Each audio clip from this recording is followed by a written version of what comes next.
संसार म्हणजे काय?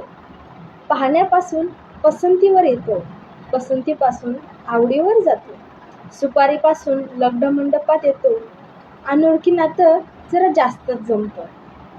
तुझं माझं म्हणत म्हणत आपलं कधी बनून जातो आपलं कधी म्हणतो माझं म्हणत म्हणत आपलं कधी म्हणतो हे कळतच नाही.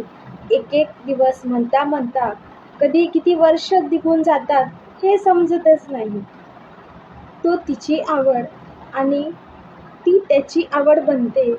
तो तिच्यासाठी जगतो तर ती त्याच्यासाठी जगते.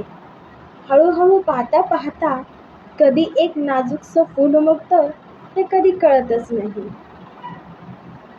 एका नाण्याच्या दोन बाजू. तसंच नवरा बायकोचं नातं म्हणजे एका नाण्याचे दोन बाजू. कधी रुसवा तर कधी फुगवा, कधी रुसवा तर कधी फुगवा, कधी सुख तर कधी दुःख. 7 वचनांचे आणि 7 फेऱ्यांचे हे नाते जरा विश्वासाचेच बनते हे कधी कळतच नाही. एकमेकांच्या कर्तव्याचा अभिमान जेव्हा नात्यात रमतो तेव्हाच तर सुखाचा आणि संसाराचा डोंगर जरा शोभूनच दिसतो. कधी कधी सुखाच्या सरी येतात संसारामध्ये, कधी कधी सुखाच्या सरी येतात तर कधी दुःखाचेही अश्रू वाहतात, कधी कधी दुःखाचेही अश्रू येतात.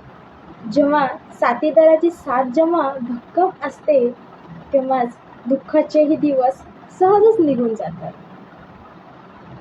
देवासमोर एकमेकांसाठी प्रार्थना करतात.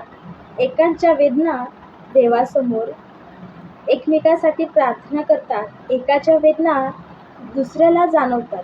एकाच्या वेदना जेव्हा दुसऱ्याला जाणवतात यालाच तर संसार म्हणतात.